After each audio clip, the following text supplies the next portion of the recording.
Comme pour les maintenant, vous savez, je vais vous faire 2 vidéos qui vous expliquent ce que c'est que, pour moi, la gauche et la droite. En effet, c'est pour moi parce que c'est votre go qui fait les vidéos, donc forcément, ça sera ma perception.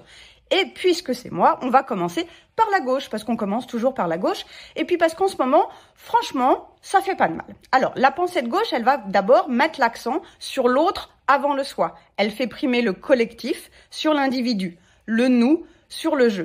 Et c'est à ce titre qu'elle vise ce qu'on appelle la justice sociale, à savoir l'égalité entre l'ensemble des citoyens qui doivent avoir la même valeur, qui n'ont pas besoin d'être tous les mêmes. Quand on parle d'égalité, ça ne veut pas dire qu'on est pareil, ça veut dire qu'on doit avoir la même valeur devant la loi.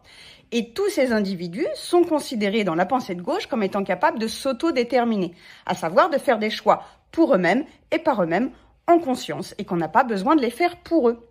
D'où l'idée aussi justement de l'émancipation qui est visée par la gauche, qui consiste à pouvoir se définir indépendamment de nos origines, de notre éducation, de nos liens par exemple de filiation. Donc, être de gauche, ça veut dire penser que chaque individu est en capacité de faire des choix pour lui-même et par lui-même, mais que c'est le collectif qui va compter, le collectif de citoyens, à savoir le peuple.